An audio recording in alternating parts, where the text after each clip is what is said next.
Voy a recopilar entonces, por lo que estábamos hablando. Eh, Camila e Iris nos contaban que tienen hijas de 4 años, justamente que están en este momento con hartas pataletas, con hartos berrinches. En el fondo son desregulaciones emocionales que los adultos tenemos que ayudar a los niños a regular.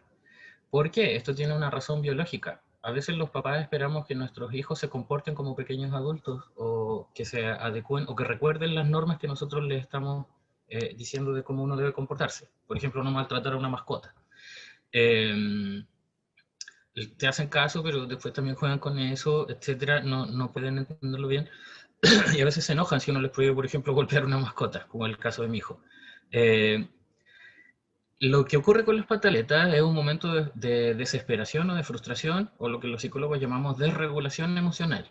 ¿Ya? Los niños se desregulan emocionalmente porque biológicamente no tienen la capacidad, no tienen las estructuras del cerebro desarrolladas de tal manera que puedan regularse.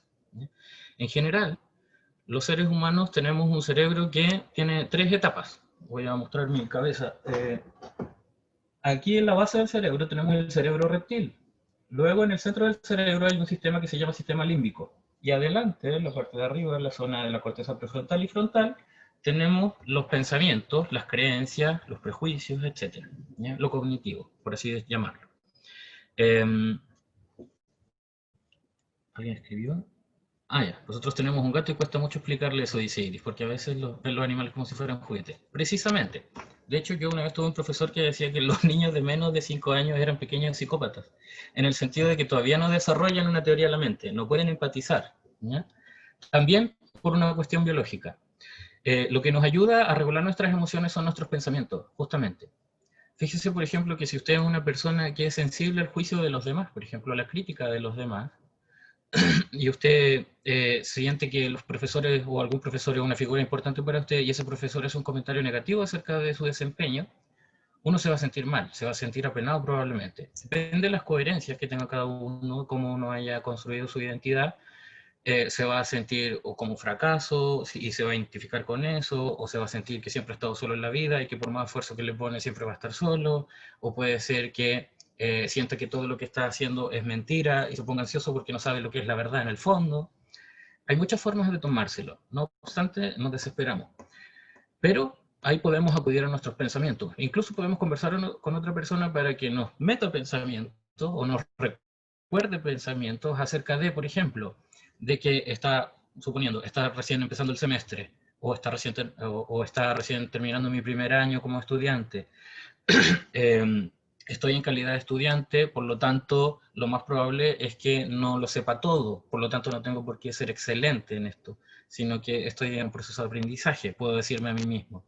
También puedo decirme a mí mismo, no le puse el empeño que pude haberle puesto, para la próxima sí se lo voy a poner. ¿Ya? De esa manera, con esos pensamientos, yo puedo ayudarme a mí mismo a que esa pena, que ese sentimiento baje, digamos, se regule, ¿ya? Para yo volver a sentirme viable en la vida. Los niños no pueden hacer eso. No pueden hacer eso porque no tienen eh, la habilidad para abstraerse de la realidad y dejar de conectarse con lo que están sintiendo y empezar a pensar acerca de lo que están sintiendo. Eso no lo pueden hacer. ¿Ya? Por lo tanto, lo que necesitan es que alguien los asista. Y ahí estamos los papás. Y hasta los 5 o 6 años debemos estar ahí para ayudar a que nuestros hijos se regulen. Es decir, nosotros somos los que tenemos que enseñarles a ellos a regularse, pero no podemos esperar que eso ocurra inmediatamente, sino que tiene que ser un hábito. ¿Ya? Para que después de los 6 años los niños puedan tener ese estilo para poder regular sus emociones. ¿Ya? Hay gente, por ejemplo, que resuelve las cosas con agresividad. Los niños, después de los 6 años, cristalizan un estilo un poco más violento en el sentido de decir, cada vez que me siento insatisfecho, tengo que agredir o ser violento para que las personas me escuchen, etc.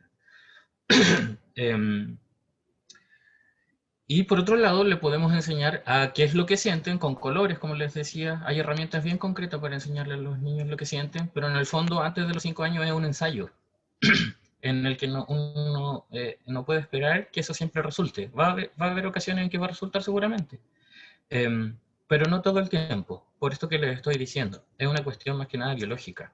Por eso los niños van a la escuela después de los 6 años, ojalá, porque ahí ya tienen teoría de la mente, pueden empatizar con otros niños, pueden aprender, pueden relacionarse con un profesor y confiar más en uno que en otro, sentirse protegidos en tal relación, etcétera, y hablarse acerca de estas relaciones a sí mismo, ¿ya? Contarse un cuento en el fondo.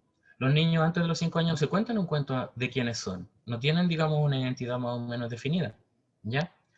Eh, por lo tanto, como les decía, tenemos que ayudarles a saber qué es lo que están sintiendo y cómo regularlo, ¿ya? Y eso depende mucho de los estilos personales de los padres, porque en general los niños, más que escuchar lo que les decimos y aplicarlo, lo que hacen es vernos y replicar lo que ven en nosotros. Así aprenden a resolver las cosas. ¿Ya? Bueno, entonces, antes de los 5 años tenemos un tremendo problema. Tenemos un tremendo problema porque a nivel individual, como les decía, nosotros tenemos una relación afectiva con nuestros hijos y sabemos lo que ellos están sintiendo constantemente. Sabemos cuando ellos nos necesitan, por ejemplo, pero a la vez tenemos otra vida, la vida adulta, la vida del sistema, en el que tenemos que estar trabajando, estudiando, lavando la loza, lavando la ropa, haciendo el aseo de la casa, cualquier cosa, saliendo a comprar, cualquier cosa que nos implica en ese momento no poder estar ahí para nuestros hijos. Y eso es horrible, sobre todo para las mujeres, porque en nuestra cultura, sea durante cientos de años, durante miles de años, se ha situado la responsabilidad de la crianza de los niños en la mujer, cosa que es no solamente injusta, sino que es iatrogénica. Le hace mal a todos, no solamente a las mamás, también a los niños, porque andan tienen en el fondo cuidadoras que están estresadas. ¿Ya? Yo lo he probado. Cuando terminó el postnatal de mi expareja, hubo un mes en el que ella volvió a trabajar y después volvió a pedir licencia. Y en el mes que ella volvió a trabajar, yo me quedé con el hijo en la casa todo el día y no se puede ir al baño. Es un tema súper estresante. Bueno, ustedes lo saben súper bien.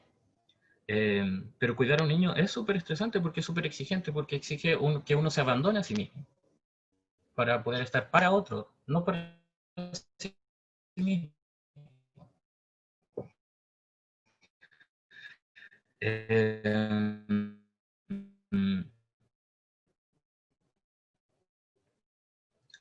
entonces es súper complicado porque además tienen una mamá que está muy rincho, quiere pegarle de nuevo a la mascota, tú lo puedes tolerar, lo puedes explicar de nuevo, con suavidad, qué sé yo, hacerlo sentir querido.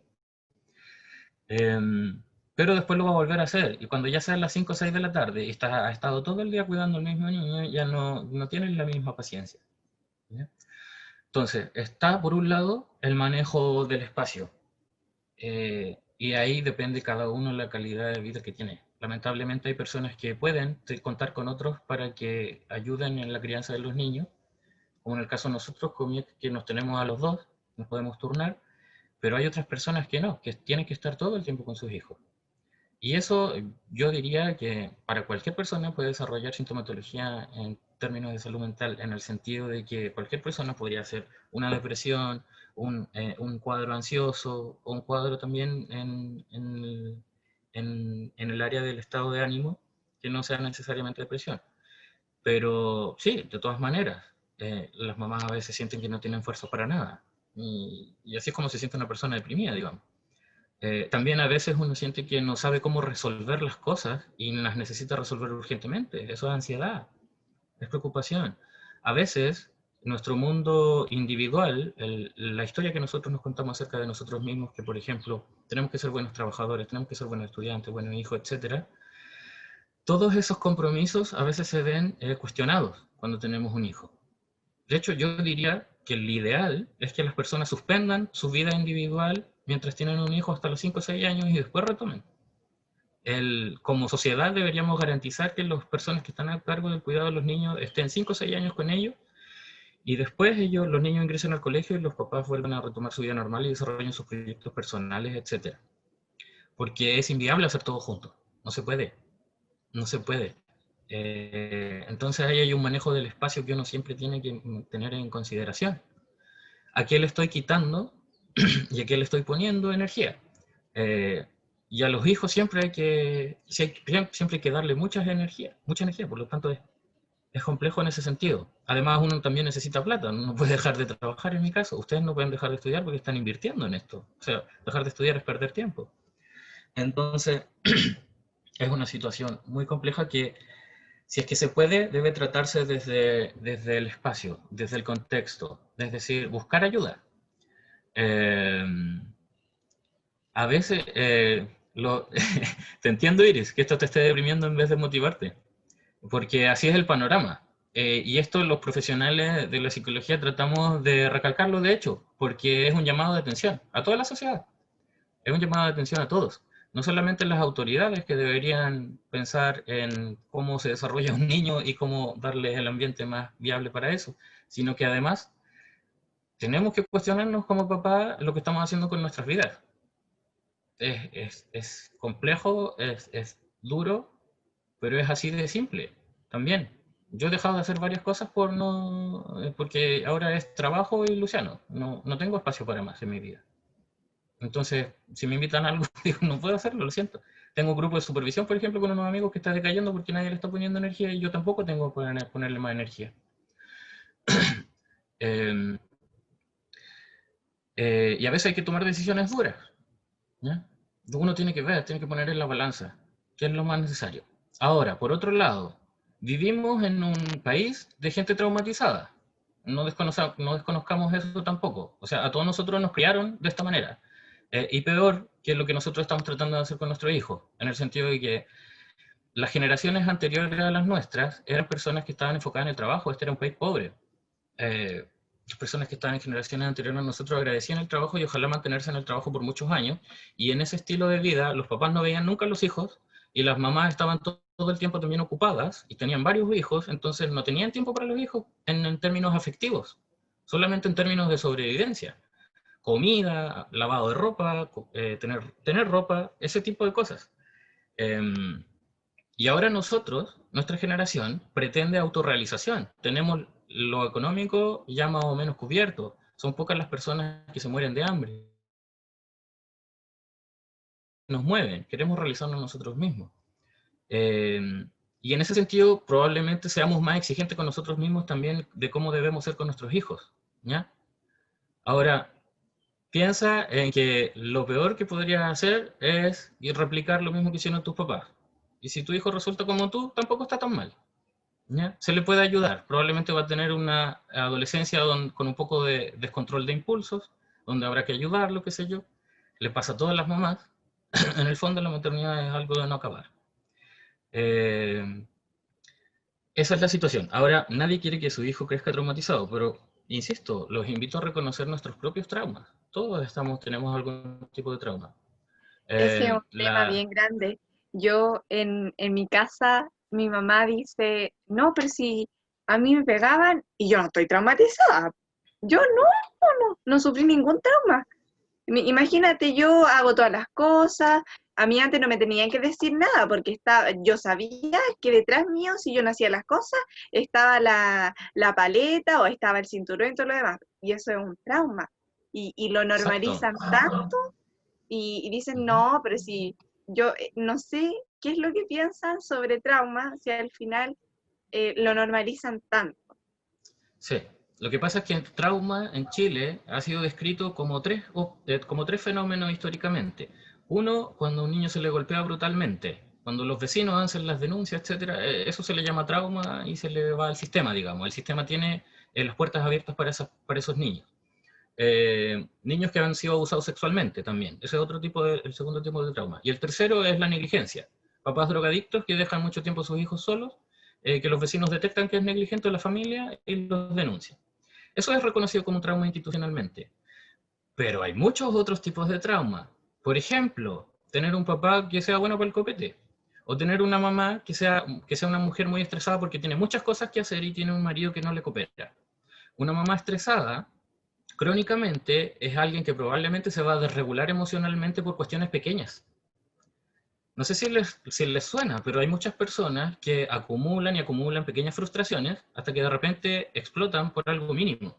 ¿Ya? A las mamás a veces les pasa eso.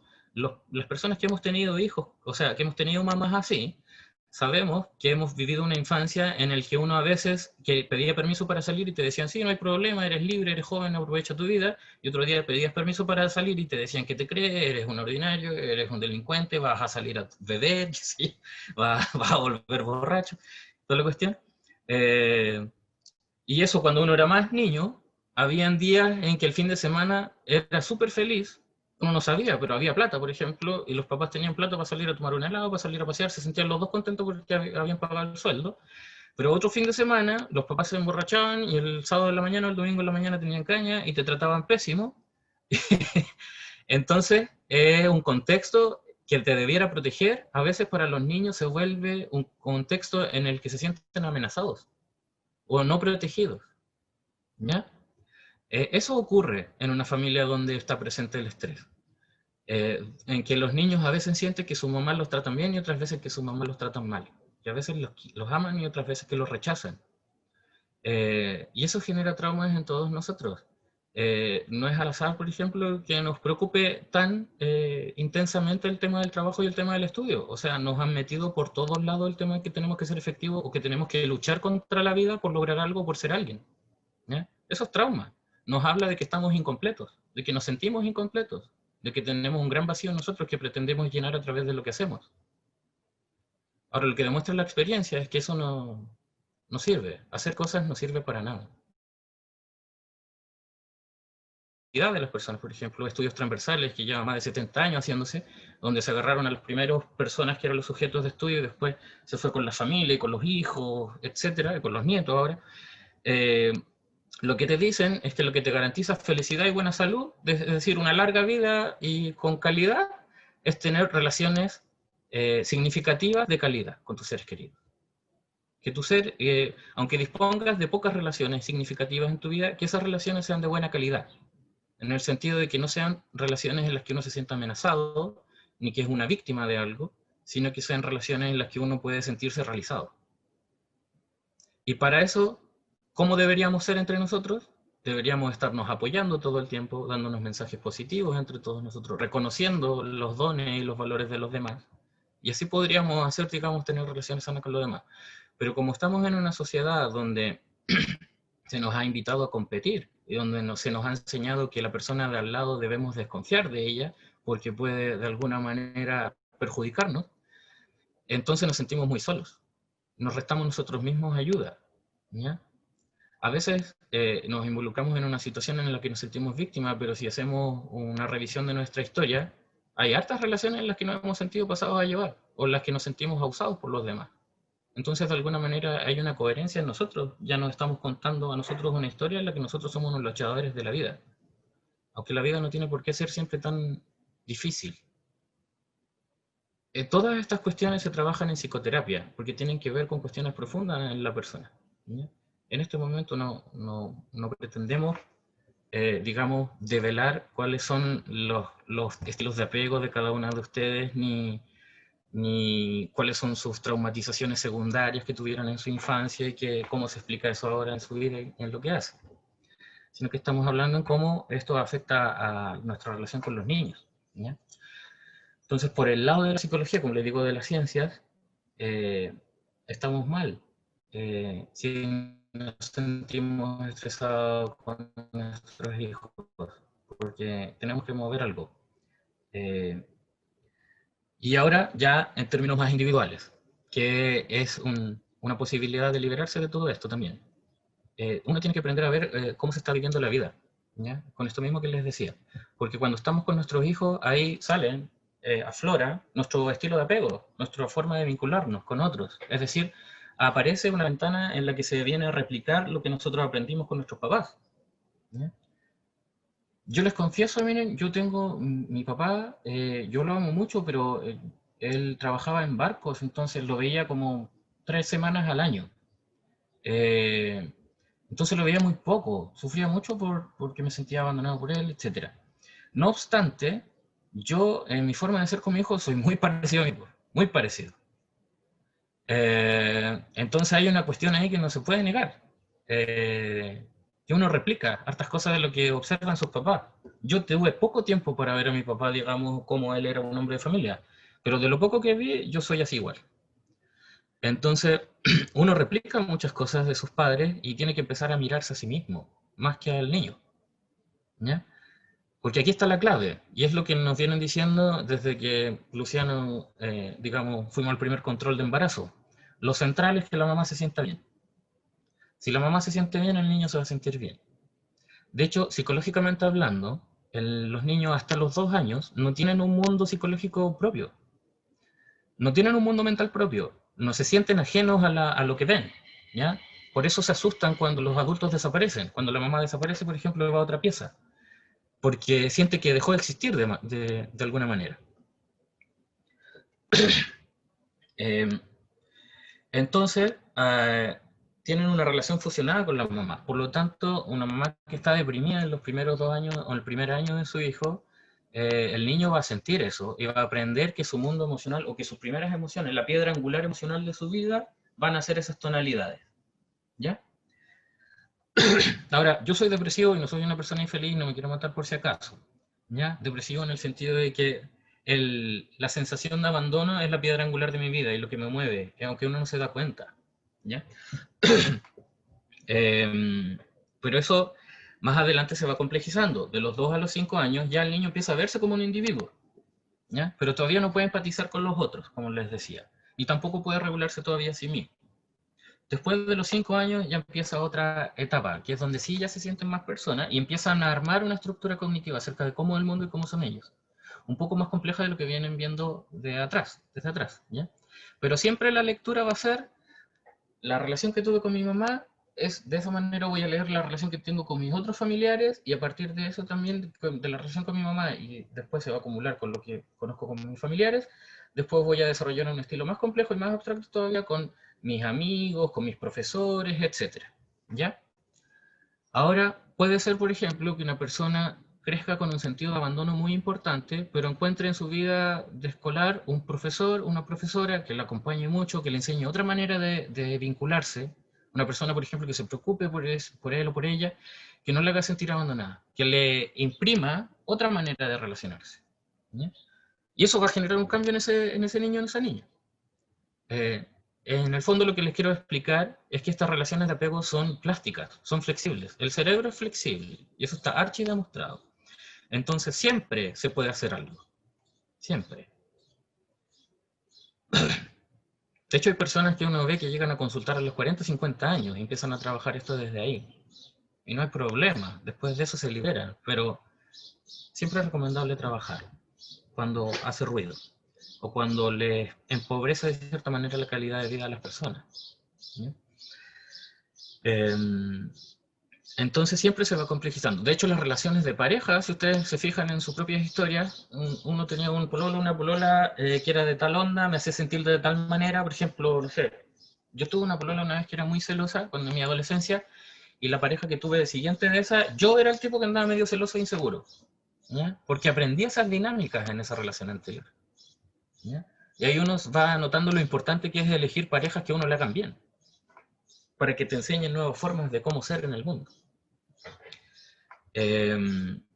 Entonces hay que hacer una revisión personal de cuáles son mis temas, de dónde yo me siento mal, de dónde yo me siento bien, porque los niños hacen muchas cosas, pero no todo nos molesta. Si hay un grupo de adultos, por ejemplo, fíjense, cuando ustedes están con sus familias, a mi ex suegra, por ejemplo, le molesta que mi hijo no coma.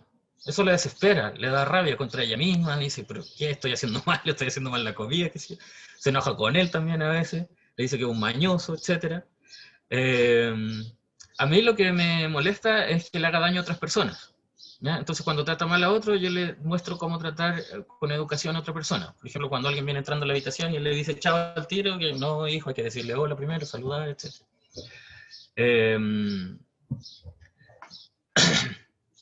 Entonces, a todas las personas adultas les molestan o les afectan distintas cosas de los niños. Y eso tiene que ver con uno mismo, no tiene que ver con el niño. Los niños son niños. A mí me sirvió mucho tener un gato antes de tener un hijo. Porque con mi gato me frustraba mucho y yo era antes de los tipos que a las mascotas no tenía mucho respeto por las mascotas, sinceramente. Porque mi familia era así, teníamos un perro cuando yo era chico, pero siempre se crió afuera, era como que el perro era el guardián, nada más. Y teníamos esta gata y yo le pegaba en la cabeza si es que se portaba mal o que en la nariz le hacía así, qué sé yo. Pero con el tiempo me fui dando cuenta que yo era el que tenía que controlar el ambiente. Si yo no quería que la gata me cagara en el macetero, no podía dejar el macetero en el suelo o en algún lugar donde ella pudiera llegar hasta el macetero. Tenía que dejarlo en algún lugar donde quedara colgado, qué sé yo, donde el gato no se pueda subir. Si la gata me dejaba todo lleno de pelo, era yo el que le tenía que cepillar. ¿Ya? Con los niños es lo mismo. Eh, es lo mismo porque ellos reaccionan naturalmente a lo que están sintiendo sobre todo en su cuerpo. Y es algo a lo que no le pueden poner nombre. Entonces ellos responden nomás. Lo que tenemos que hacer nosotros es tratar primero de reconocer en nosotros qué es lo que nos hace ruido. ¿Por qué? Porque ahí es donde nosotros nos podemos desregular y ahí desregulamos al niño. ¿Ya? Por ejemplo, yo creo que Luciano se quedó dormido más tarde de lo normal, justamente porque yo le venía pidiendo y venía desesperado de que él se quedara dormido para poder llegar a esto. Porque yo le decía, hijo, descansa, y me decían, no, toma tu leche, no. No quería nada. Tuve que dar una vuelta más larga en el auto para que se quedara dormido al final por cansancio. ¿Ya? Pero yo caché que era yo el que andaba estresado. Y él no tenía una reunión a las 3, no tenía por qué apurarse en dormir, digamos. Eh, entonces a veces uno, cuando le hacen ruido las cosas, se empieza uno a desregular y eso desregula a los niños también. ¿Ya? Entonces siempre hay que estar atento a lo que está sintiendo uno. Eso es mucho más eficaz que tratar de hacer malabares con el niño. ¿Ya? ¿Por qué? Porque cuando mis colegas dan estos tips, que sí son buenos, eh, ese tip, esa estrategia, por ejemplo, esos videos que uno ve de un niño que está haciendo un berrinche, eso lo hace una mamá que está súper regular, primero. ¿Ya?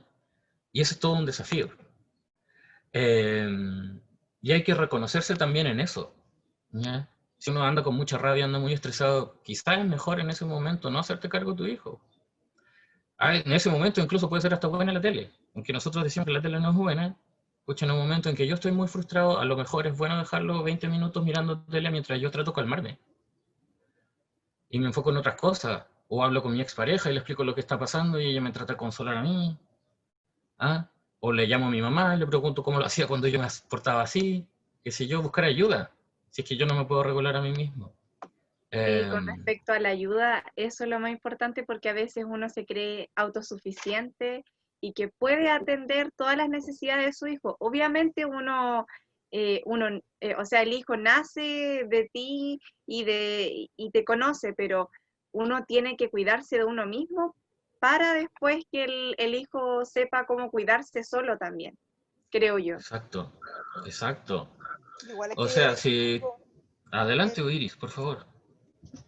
lo que pasa, sí, igual encuentro que es un problema generacional, quizás esto de antes, el tema, sobre todo lo que estaba hablando anteriormente, que era el tema de los traumas, ¿Mm? que es algo que nosotros hemos ido normalizando y que obviamente ha sido lamentablemente más cargado Para la para la mamá, sí. madre en este caso, toda responsabilidad.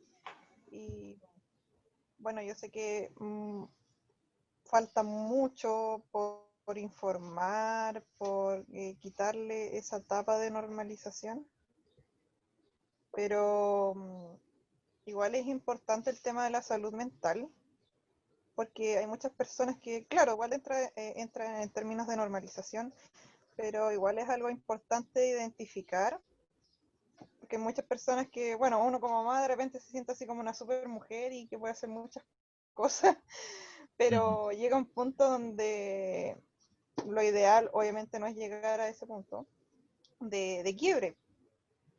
Mm. Entonces es importante cuidarse uno y recurrir y pedir ayuda. Pues, claro, hoy en día hay mucho tipo de ayuda. No, por ejemplo, claro, en primera instancia no puede pagar o acudir a un psicólogo, pero también hay muchas personas que trabajan de forma gratuita, entonces ahí es donde muchas personas igual se pierden por lo mismo y llegan a tener otro tipo de sintomatologías que probablemente se puedan agravar a futuro. Y eso. Sí, de todas maneras. Que es muy importante la salud mental dentro de todo esto. O sea, estamos hablando de salud mental. Y otra cosa, la salud mental no está alejada de lo humano. Sí, todas las cosas que hace un ser humano, hay una dimensión dentro de eso, de lo psicológico de la salud mental. Es más, está también demostrado que nuestro cerebro construye una historia de nosotros mismos que es irreal. Nuestra memoria, el 80% de las veces nos cuenta algo que es una idea que tenemos, pero que no es exactamente como ocurrieron los hechos, ¿ya? Por ejemplo, uno puede decir de sí mismo, yo soy una persona responsable, pero yo si pongo una cámara arriba mío que me anda acompañando todo el día, yo estoy seguro que encuentro 3 o 4 cosas que apuntan a que no soy responsable, y si hago un promedio después de un mes, ya no podría tener el derecho de decir de mí mismo que soy una persona responsable. No obstante, es la historia que me cuento, y dentro de los fenómenos que voy viviendo a lo largo de la vida, voy recogiendo para mi historia aquellos que son más coherentes conmigo, ¿ya? Por lo tanto, por ejemplo, a veces uno se puede estar contando la historia de que yo soy internamente y que no me tolero a mí misma, por lo tanto hago cosas para que el resto me vea de alguna manera particular que quizás no es tan genuina, ¿ya? Hay muchas personas que se hacen a partir de las traumatizaciones en sus vínculos expertas en hacer por otros lo que ellos quieren que uno haga, ¿ya? Ser complacientes en el fondo, ¿ya? Son estas personas que en el fondo se pierden de sí mismas porque no saben quiénes son al final. Son personas que van al supermercado y el otro le dice, ¿qué bebida vas a querer? El que tú quieras, la que tú quieras. La que tú quieras a mí me va a gustar. Y de hecho que les gusta más, porque es la que el otro eligió. En cambio, si es la que yo elegí, voy a dudar mucho de lo que elegí, porque no sé, ¿ya? Hay personas que aprenden a hacer eso. Esas personas tienen a veces mamás que entregan el cariño de una manera condicional. Es decir, mamás que dicen, tú tienes que ser un buen estudiante, un tipo educado, qué sé yo, y de esa manera, cuando te portas así, ya, bien, que de hecho no es ni tanto cariño, es una aprobación. Pero cuando no te portas de acuerdo a lo que uno espera de ti, ahí hay problemas, y ahí no te quiero, de hecho, ¿ya? Son familias, por ejemplo, en las que de hecho no se hablan de temas importantes, sino solo de imagen. Se habla del resto en la mesa, no se habla de la familia, de los problemas familiares, o de que uno de los integrantes es homosexual, o de que alguien tiene problemas de depresión. Esas cosas no se hablan. Se le pregunta al papá, papá, ¿y tú por qué eres así, qué sé yo? Y el tipo se enoja y se levanta la mesa. O sea, no se puede hablar de esas cosas. Ese tipo de persona puede a veces sentir que sus hijos son una extensión de sí mismo o de sí misma. En el fondo, si mi hijo anda mal vestido, yo soy un papá irresponsable. Si mi hijo se porta mal, yo soy un papá irresponsable. En el fondo se están evaluando a sí mismos en función del hijo, ¿ya? Ese tipo de cosas, de fenómenos puede ocurrir, por ejemplo, con el tema de la traumatización. Y en el fondo es algo que se va replicando. Porque si yo estoy sintiendo que mi hijo debe ser una proyección de lo que yo soy en la vida, le voy a estar negando a él su experiencia en la vida. Por lo tanto, él o ella no se va a aprender a reconocer a sí mismo, por lo tanto va a andar también tratando de hacer que el resto se sienta bien para que él se sienta bien, ¿ya? Entonces sí, es muy importante y es lo central. Y soy tan majadero con esto porque yo creo que la primera decisión importante que uno tiene que tomar cuando es papá es decir, bueno, ¿qué tanto le voy a dar a esta parte de mi hijo? A la parte emocional, a la parte de que tengo que estar tiempo con él, etcétera. Porque si no hay tiempo, entonces tengo que asumir que van a haber algunas cosas que van a ocurrir que van a escapar a mi control, ¿ya? Cuando lo estoy cuidando a otra persona. Que de hecho eso a veces no es tan malo. Como decimos, a veces tenemos que pedir ayuda. Y de hecho es bueno que los niños tengan más de un cuidador. Eh, es más, yo diría que de acuerdo a lo que sabemos, lo ideal sería una crianza en tribu, ¿ya? Una crianza donde un niño crezca con varios modelos de cómo ser. Donde tenga una tía que sea cercana, por ejemplo, que sea una tía media enojona, es decir, que aprenda que en la vida a veces hay que ser puntual, hay que ser serio, que hay que tomarse las cosas de verdad, digamos, y ponerle esfuerzo de verdad, no andarse distrayendo, pero también puede tener un tío medio loco, medio curado, que sea bueno para el chiste, con el que aprenda a reírse, ¿ya? A veces nos encerramos mucho pensando en que solamente nosotros podemos criar a nuestros hijos, y eso hace que los limitemos en su experiencia y en sus formas de cómo pueden ser en el mundo. Es decir, si yo tengo una familia muy tranquila, por ejemplo, donde jamás se grita, y después mando a mi hijo al colegio y no tiene mucho roce con mi familia, por ejemplo, con otros integrantes de mi familia o de mi círculo que sean de otro estilo, de otra forma, más desordenados, qué sé yo. Entonces va a llegar al colegio ese niño y se va a sentir muy atemorizado, probablemente muy inseguro, le va a costar adaptarse, porque en el colegio se grita todo el día. Los profesores, de hecho, gritan o levantan la voz cuando se enojan, entonces va a ser un niño bien sensible. Entonces, mientras más cuidadores confiables, más mundos posible tiene un niño. Y eso es bueno, les da flexibilidad, los prepara para el futuro, digamos, para adaptarse. Ahora, lo horrible ocurre cuando no tenemos disponibilidad de nadie más, cuando no tenemos ayuda de nadie más y tenemos que estar cuidando a nuestros hijos todo el tiempo. Ahí sí o sí nos vamos a estresar y probablemente vamos a desarrollar algún tipo de sintomatología en torno a la salud mental, sin que eso necesariamente puede llegar a ser un trastorno de salud mental ni una patología detectada por algún profesional. A veces pasa al voleo y hay mujeres que han vivido toda su vida prácticamente con depresión. Las mamás de antes. ¿Cuántos ancianos, cuántas ancianas conocen ustedes que no consuman antidepresivos? La mayoría. Dentro de las pastillas que va a buscar el consultorio vienen antidepresivos también. Y les voy a contar otra cosa peor. Hace poco, este mismo año, han salido estudios en torno a los antidepresivos que dicen, oye, de hecho se recomienda hoy en día que para la depresión mayor, que el trastorno depresivo más importante, más crónico, más intenso, no se recomiendan los antidepresivos. Que no hacen efecto, no hacen nada. Entonces yo me imagino que esas personas que tienen más edad, que están tomando tanto antidepresivo, lo están tomando por otra razón. No se sienten bien en el fondo con el antidepresivo. Se sienten menos mal probablemente se sienten más neutras, con menos emocionalidad, pero no están viviendo una vida con calidad de vida.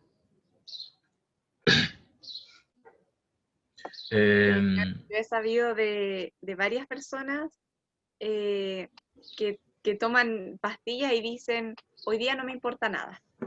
Me tomé la pastilla y es como, no me importa nada. Es como la cara de poker face, así como, si ves a una persona feliz, yo sonrío. Pero si ves a una persona triste, yo me quedo un poco triste.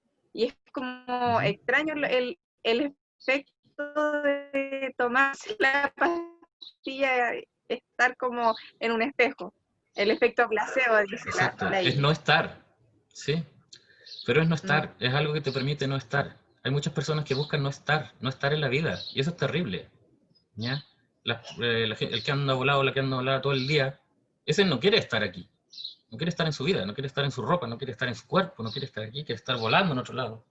El que se cura que no puede no emborracharse, es su única manera en el fondo de desestresarse, de conectarse consigo mismo, qué sé yo, de dejar de preocuparse. Las personas nos automedicamos mucho. Yo soy, por ejemplo, adicto al azúcar. Toda la mañana tengo que estar consumiendo azúcar, un azúcar por aquí y por allá, pero si no, no funciona. Me da sueño. Y así, hay distintos, para el cigarro igual, hay distintos tipos de droga y nos automedicamos de distintas maneras, o hacemos distintas cosas. Hay gente que hoy día está ocupando el teléfono como método de distraerse. Se va al baño, puede estar una hora en el baño con el teléfono, y ahí no está en la vida, no está en sus preocupaciones, no está en los estudios, no está con su hijo, no está en nada. Y esa es la cuestión, que tiene que ver con nuestro hijo. Cuando hay un niño y una mamá o un papá, hay una relación, hay un vínculo, ahí están los dos presentes. Y los niños siempre están muy presentes, sobre todo mientras más chico, más presente va a estar. Los niños no saben hacer otra cosa que estar presentes en la vida, ¿ya? Están aquí, en el momento aquí y ahora. Los adultos estamos una pata aquí y una pata más allá, y si tenemos una tercera pata, ojalá más allá adelante, ¿ah? O en otro lado. O estoy con mi hijo jugando, pero estoy pensando en mi pareja y estoy pensando en mi trabajo. Entonces no estoy aquí con mi hijo. ¿Qué se recomienda para las personas que están viviendo estrés? Se recomienda que usted tenga 4 horas de calidad con su hijo. Teniendo 4 horas de calidad con su hijo al día, por más que después se ponga a ver tele, o usted no pueda estar a su cuidado, tenga un cuidado más deficiente, qué sé yo, 4 horas está bien. Esto lo dice Felipe Lecanelier, yo no me hago cargo. Él, que es experto, dice que es así, que con 4 horas al día de una relación de buena calidad, podemos tener un niño que desarrolle un estilo de apego que lo ayude a regularse en el futuro. ¿Ya? Pero son 4 horas de estar ahí, de estar en el juego, de que en ese momento lo que más te importa son los Paw Patrol, de que en ese momento lo que más te importa es entretener a tu hijo, payasearle, agarrar un pedazo de cartón y esconderse debajo, o lo que sea. En ese momento tenemos que transformarnos en un niño, prácticamente. También, paralelo, obviamente, manteniendo cierto nivel de autoridad, que si yo soy el papá igual, uno puede jugar cambiando el tono de la voz, pero teniendo esas 4 horas de calidad con los hijos, va bien. Y el resto del tiempo uno puede salvarse, puede hacer sus cosas, qué sé yo. ¿Ya? Mira, nosotros con mi hijo lo que tenemos es, el lunes yo lo voy a buscar a las 8 de la mañana, lo voy a dejar a las 2:30, que es la hora que llega durmiendo ya, me vengo a trabajar. Martes, yo atiendo toda la mañana, miércoles, jueves la misma dinámica, y el viernes y sábado estoy todo el día con él, y el domingo la mamá está con él. Entonces, tratamos de no agotarnos nosotros, ¿ya? Con eso hay que tener ojo, yo creo, uno como cuidador, lo más importante, cuidar tus energías. Y las personas somos re malas para cuidar nuestras energías. O sea, no sé, yo soy gordo, no tengo problemas con decirlo, y sé que comer saludable es lo mejor. O sea, eso nos pasa a todos, ¿ya? De que no nos sabemos cuidar bien. Porque nuestros papás, claro, a ellos lo golpearon y no les pasó nada, pero nunca supieron cómo cuidarse. Entonces no están traumatizados quizás por ese lado, pero por otro lado nunca aprendieron dinámicas de cosas positivas, ¿ya? Sobre todo en el sur de Chile, uno observa las caras de las personas, todos vivimos una vida bien apagada. Yo, extranjero que he conocido, me ha dicho Chile es como una isla, o sea, ustedes están todos locos. Porque actuamos muy distinto, muy poco colaborativamente, nos sentimos muy solos acá. Muy desprotegidos a veces, muy vulnerables. Hemos aprendido a vivir dentro de la vulnerabilidad y eso nos es reconocible y a veces incluso le damos un valor, ¿ya? A veces de puro picado, no sé, me pongo más esfuerzo en mi hijo. ¿Para qué? Para que el resto diga, oh, mira, se está sacando la cresta, ¿cachai? Eso no lo debemos hacer. Debemos ser fieles a nosotros mismos. Así le vamos a enseñar a nuestros hijos a ser fieles a ellos mismos también, a regularse. Y si somos fieles a nosotros mismos, vamos a andar un poco más felices, un poco más tranquilos, ¿ya? Y dentro de eso, pucha, claro que están los tips de respiración, de poder estar aquí en el momento, qué sé yo, mindfulness. Ojalá todos lo practicáramos siempre, pero no siempre hay tiempo. A veces puede ser más llenador para uno, no sé, poder ir al supermercado tranquilo, elegir las cosas con calma, darte una hora dentro del supermercado, que no sé, pues, juntarte con tus amigos a tomar unas copas, porque eso igual agota. Entonces, que a tratar de cuidarse lo mejor posible. Como yo les digo, yo no me cuido para nada con la comida, pero con lo mental sí.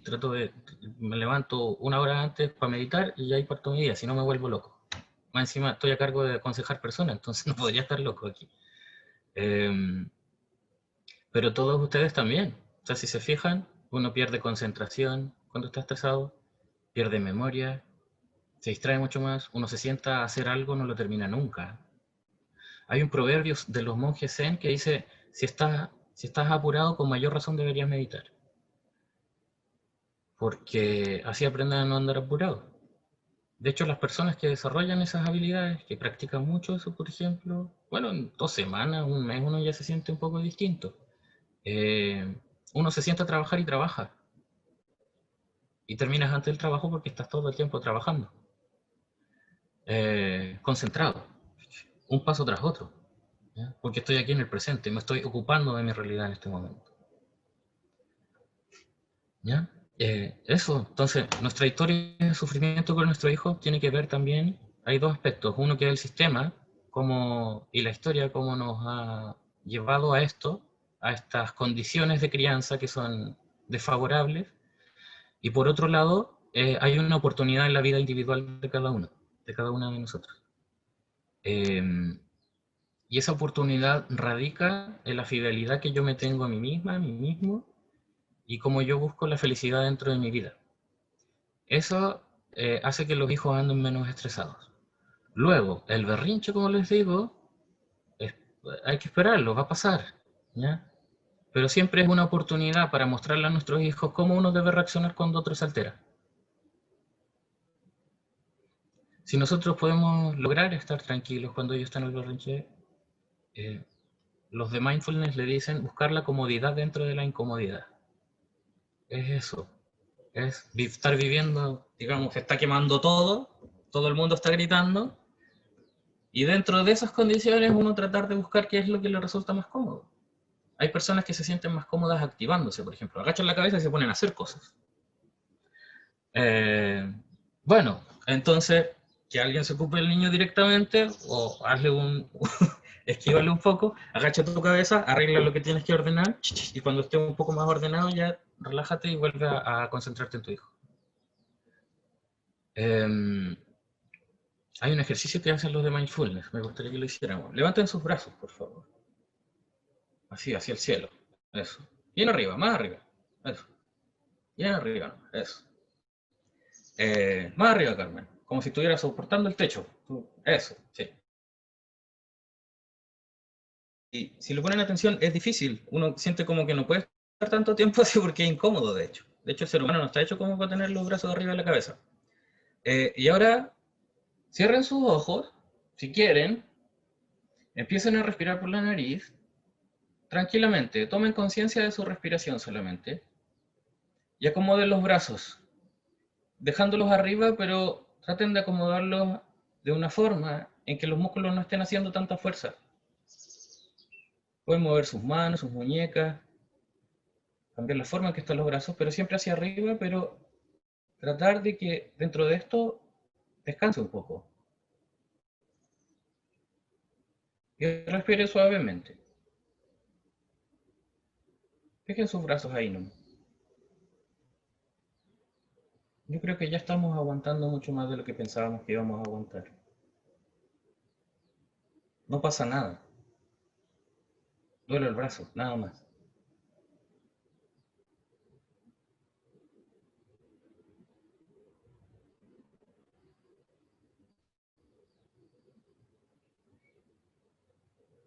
Y ahora bájenlos, ¿no? Un poco acalambrado. Pero de eso se trata, esa es la lógica. De no hacer foco en el infierno que estoy viviendo, porque cuando hago foco en el infierno que estoy viviendo, me estoy viendo a mí mismo. Yo, por ejemplo, como soy medio depre, como les decía, mi piedra angular es el abandono, por lo tanto, no sé, pues, a veces alguien hace un comentario de mí, oye, estás gordito, ¿eh? Y el dolor.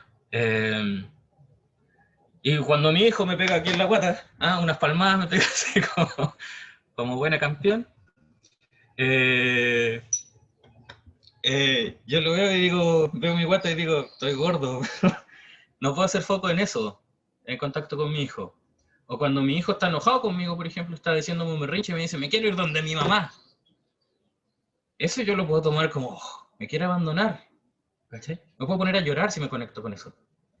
Pero tengo que descentrarme en esa experiencia. Bueno, yo tengo recorrido aprendiendo de esto y con también su tiempo de psicoterapia, uno aprende a descentrarse de lo que es tu tema, porque lo que es tu tema no es el tema del otro. Tu hijo lo que quiere en ese momento es el juguete, es el dulce, no es cagarte la vida a ti. Pero yo me lo tomo así. ¿Ya? El tema es que estoy haciendo foco en eso porque me estoy mirando a mí mismo a través de mi hijo. Y eso tenemos que detectarlo para poder empezar a trabajarlo. ¿Ya? ¿Qué tipo de cosas se me están repitiendo que me afectan? ¿Ya? Que a mí, por ejemplo, no me molesta tanto si mi hijo no quiere comer un día. A veces digo, bueno, estará en un cambio hormonal, qué sé yo, se estará pegando un estirón, estará en su fase de comer. A mi ex la desespera eso. Cada uno tiene sus cosas que la desesperan.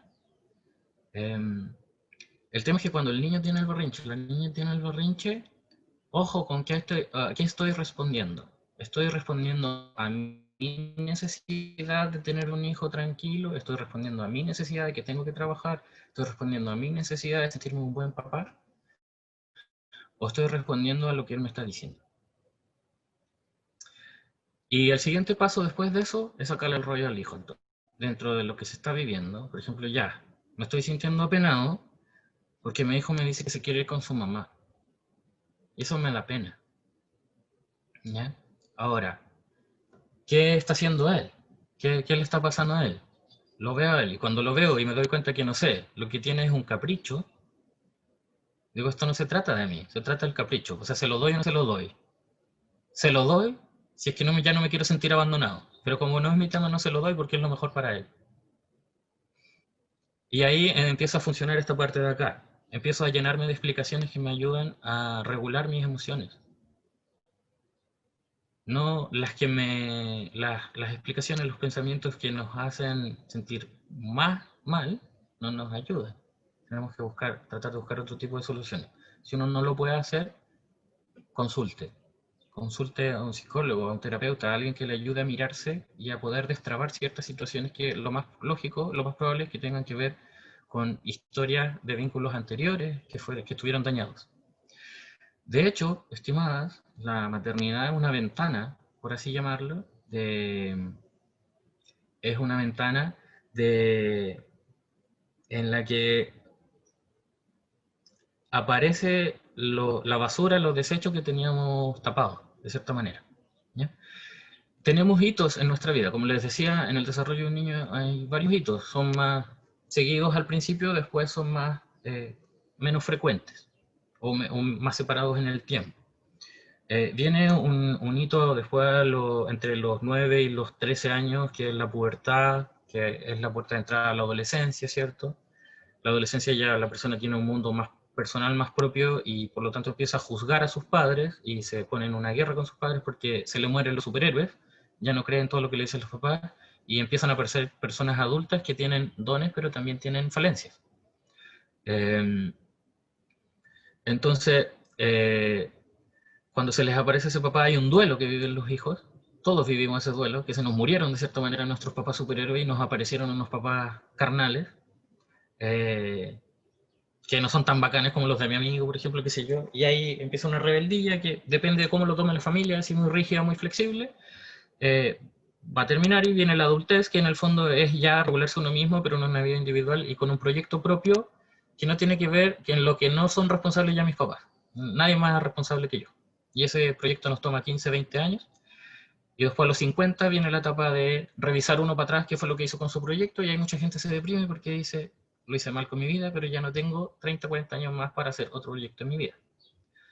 Y hay gente que se separa, qué sé yo, que transforma su vida, el tipo que se retira a la pega, se compra la moto, todo eso. Como para aprovechar mis últimos 15 años en que voy a poder moverme tranquilamente sin pensar que me voy a morir. Y luego de eso viene la vejez, que ya uno le empieza a preocupar más la muerte y todo eso. Pero cuando uno tiene un hijo es otro de los hitos. ¿Ya? Todos estos hitos que les mostré son oportunidades de crisis en el fondo. Si uno tuvo una infancia con algunos problemas, puede desarrollar una crisis en alguna de esas ventanas. Cuando uno tiene un hijo, una hija, lo que ocurre es que uno recuerda mucho sus propias vivencias como hijo o hija. ¿Cómo fueron mis papás, mi mamá conmigo? ¿Ya? Y ahí, desde la adultez, ya uno puede decir, oye, pero mi mamá no me alimentaba bien, que digamos, po. ¿Ah? Me daba azúcar desde el año. ¿Ah? Mi mamá me dejaba solo cuando tenía 3 años, pues yo a mi hijo ni cagando lo dejaría solo. Cosas así. Y también con las parejas, po. Cambia la dinámica de la pareja también. Se transforma todo. Es un quiebre en la vida, en el sentido de la vida, tener un hijo. Es como una muerte, es como el fallecimiento de alguien importante para uno. Remueve toda nuestra vida y la reorganiza. ¿Ya? Y le empezamos a dar otras lecturas a los eventos que antes tenían otra historia para uno. ¿Ya? Por ejemplo, en mi caso, para mí haber sido un chico abandonado siempre fue una medalla para mí, mi capa. ¿Por qué? Porque pude salir adelante y toda la cuestión. Entonces yo creía que era la raja, que era súper fuerte. Pero cuando tuve a mi hijo y me di cuenta de todos esos sentimientos y de que, chuta, tenía hasta la duda de si tenía que estar tan presente o no, ahí me aparecieron todos mis traumas, porque me empecé a dar cuenta que había muchos dolores ahí que yo no los había reconocido como dolores, sino como historias incluso que eran positivas, pero que ahora los vi como dolores. Y ahí tuve que irme a terapia de nuevo. Siempre hay eventos en la vida que nos pueden cambiar nuestra trayectoria, y el nacimiento de los hijos es una. Nos remueve. No podemos seguir teniendo la misma vida que antes cuando tenemos un hijo. Es imposible, es inviable. Como les decía, de hecho, desde lo ideal se trata de que uno posterga su vida por los hijos. Y ese es un compromiso gigantesco. Eso, ya. Yo voy a Eso dejar de es en dar el speech parte ahora y amor espero que propio. conversemos, ¿no? Eso es en parte amor propio, yo creo, y amor al prójimo, porque cuesta mucho eso de el amor al prójimo. No puedes amar al prójimo si no te amas a ti mismo. He escuchado mucho eso. Exacto. Y tiene que ver con eso. Si no te das tiempo para ti, para lograr tus propios objetivos o para descansar, tu propio autocuidado, ¿cómo vas a cuidar a otra persona? Y Exacto. nosotros eso lo insistimos harto. De repente la agrupación a la que pertenezco, decimos chiquillas, de repente piden ayuda, nosotros estamos para eso. Si necesitan ayuda del psicólogo, lo pedimos, porque pensamos que somos unas super mamás, super heroínas, a veces lo somos, pero hay otras veces en que necesitamos pensar en cómo estamos hoy, cómo nos sentimos. Y a veces vemos a nuestro hijo y parece que el hijo está todo revoltoso. Si el niño está revoltoso, uno, ¿cómo está? Está de la misma manera en la mente. Exacto. Así que es importante eso de que los hijos son el reflejo de uno en parte, así que tenemos que cuidarnos. De Así todas que maneras, yo creo que ahí las mujeres son aventajadas, más que los hombres, porque los hombres nos juntamos a comer asado y a tomar nomás, pero las mujeres tienen otro tipo de juntas. Hay, por ejemplo, una cuestión que se llama Círculo de Mujeres, donde va la mamá de Luciano, que es bacán porque es un grupo de contención. También tiene un grupo de maternidad donde hay como 500 mamás que pertenecían a un grupo de yoga. Y entre ellas se colabora mucho, hablan todo, o sea, revisa su teléfono, el WhatsApp tiene 500 mensajes porque siempre se turnan para hablar, alguna tiene un problema y la tratan de ayudar entre todas. Las mujeres son muy buenas para armar ese tipo de círculos, son bacanes. Y son un descanso que a veces, muchas veces, ellas no tienen en otro lado que si no fueran sus amigas, si no fueran el círculo de mujeres en el que van, no tendrían más apoyo. Por claro, ejemplo, porque el otro día nos ganamos en una rifa, hacen una rifa entre ellas mismas, cada una hace un producto, un jabón, un champú natural, qué sé yo, galletas, y arman un canasto grande y lo rifan entre ellas. Y ahí tienen sus actividades. sí, sí, son súper útiles estas actividades de reunirse de repente, hablar cómo estás ahora, porque siempre pensamos en nuestro hijo, el cómo estás tú, pero cómo estás tú individualmente, no como la mamá de Antonia o la mamá de quien sea. Y cuesta Sí. eso, de desligarse un poco del hijo. Por lo general Bueno, pensamos en eso. Sí, eso quería igual es hablar. biológico, lo lamento, pero ahí Dios las hizo usted súper más apegada a los hijos que a los hombres. Claro. Ahí discrepo totalmente eso bueno, quería hablar respecto a encasillar de que el hombre es así o la mujer es de tal forma, Ah, sino que claro.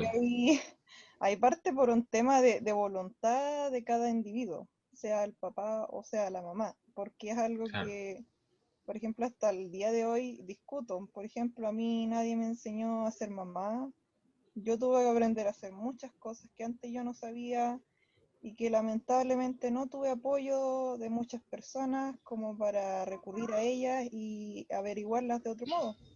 Entonces, por lo mismo fue todo una incursión. Y yo creo que por lo mismo ese tipo de cosas podrían nacer del papá, no sé, pues ese tipo de cosas. Entonces, como siempre se encasilla de que no, que ustedes lo hacen, no lo digo en forma de atacar, sino que me refiero que esa voluntad podría nacer de parte del hombre también. Y más que nada va un tema de empatizar con la pareja, más que nada Sí, eso. de todas maneras, Iris, yo encuentro mucha razón. Mira, en todas las Despertó del cuestiones, en todo. todos los... sí, se despertó ya. Les dije, 1 hora y media, como un reloj. Eh, La mía no duerme. y...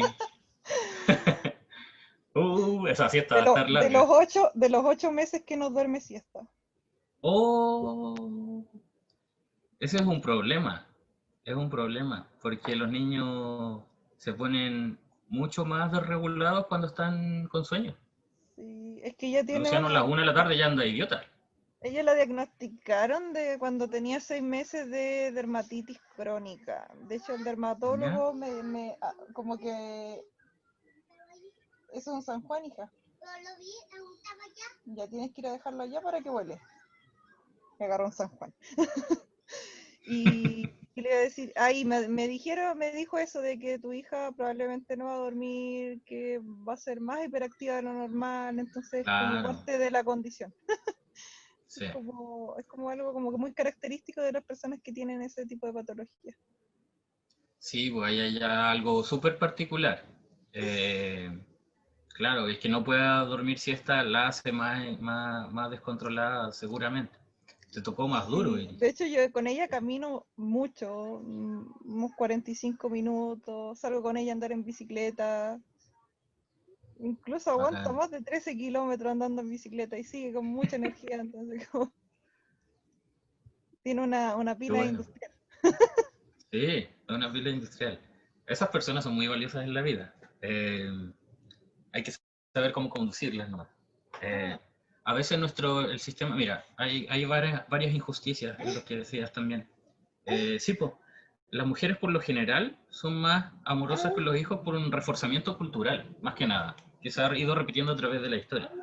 ¿Quieres bajarte? Ya voy, hijo. Espérame un poquito que estoy hablando con las tías. Ven conmigo entonces. Espérame, vaya. Llevo sentado un poquito. ¿Quieres decirles algo? No, no quieres decirles nada. Hola. Ya. Nosotros nos vamos a tener que ir luego, pero Sí. sí, lo que decía Iris está reforzado culturalmente, lamentablemente. Pero como tú dices, cuando uno entra en las profundidades y las individualidades, uno ve mucho, por ejemplo, a muchas mamás que en realidad no querían ser mamás, que fueron mamás por otras razones. ¿Ya? A veces por lo mismo que les decía, por las traumatizaciones que tenemos, porque a veces la mujer siente que si no tiene un hijo no está completa, o la familia la va a desaprobar, etc. Por lo tanto, tengo que tener un hijo. Y cuando tienen el hijo después se dan cuenta que afectivamente no es tan fácil hacer la fluidez. Eh, Así que sí, pues, hay muchos casos y es injusto para todos. Pero bueno, tenemos que darles tiempo. Lo importante, Ale, es que en definitiva siempre, y como dijiste tú, tenemos la oportunidad de cambiar. O sea, el ahora es una oportunidad de cambio, es una oportunidad en que nosotras podamos a nosotras mismas tranquilizarnos, ¿no es cierto?, cuando estemos en momentos de agobio, para poder brindarle también un espacio seguro y cómodo a nuestra hija. Y bueno, agradecerte también, Ale, y eso quería decir, agradecer la asistencia de Camila, de Iris y de Alicia también por compartir su experiencia. Y eso, te agradezco mucho, Ale, por esta sesión. Así que, en razón también de la hora, voy a detener la grabación.